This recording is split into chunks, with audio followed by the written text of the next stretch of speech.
ځکه بعضې خلک جیل ته لاړ شي خپل بیانیې نه اوري. ولې نه اوري؟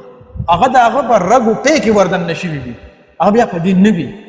نو دغه شانتې چې کوم دا شوق او دا دغه دی چې کوم دا پیشن دی دا چې کله مونږ باندې حاوي شي که نه نو بیا مونږ په تکلیفونو باندې نه یو.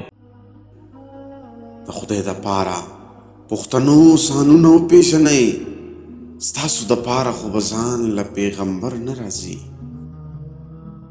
سر زما سوال دا دی چې مونږ ته خو به دا پته ولګي چې زما دا پیشن دی، خو اکثر داسې ومومي شي لکه غني خانم وایي که نه چې دا بچې د تغیر د یو حالت کې نه ټینګېږي، نو زموږ اکثر هغه پیشن بیا بدل شي.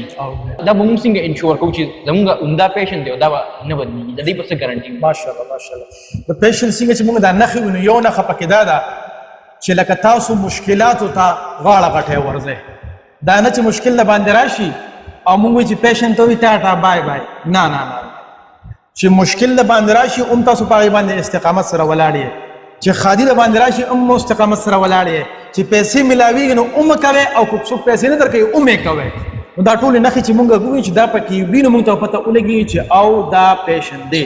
خو دویمه طریقه چونکې دا زمونږ پوره د ورځې ټریننګ دی د یو کس لپاره، د یو کس پیشن معلومات پوره مونږ ورځ نو هغې کې بیا نور ټسټونه مونږ کوو. نو یو ټسټ هغې کې اګریمنټ دا دی چې مونږ د ماشوم په کال ابزرویشن کې ساتو، د باندې مختلف ازمیښتونه مونږ کوو چې آیا دی د هغه ازمیښت باوجود هم په د خپل پیشن باندې ولاړ دی که نه دی.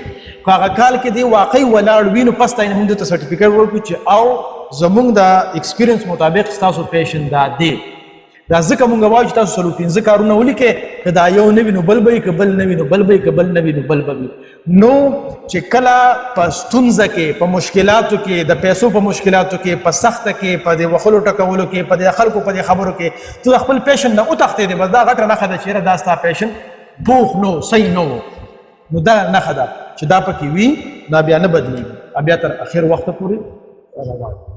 نو دا ټیسټ پکې ضروري دي چې تاسو باندې ځان باندې ټیسټ وکړئ، یا چې کوم دی نو مونږ تاسو باندې ټیسټ وکړو چې آیا تاسو د دې څیزونو نه پاس یې، نو بیا به دا عمر بر روان وي.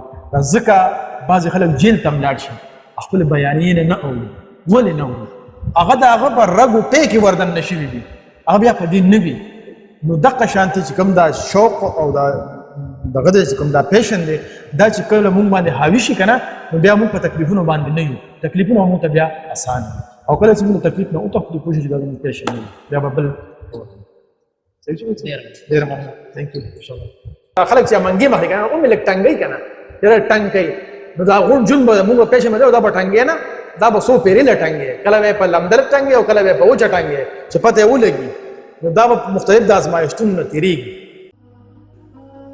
د خدای دپاره پښتنو سانونه وپېژنئ، ستاسو دپاره خو به ځان له پیغمبر نه راځي.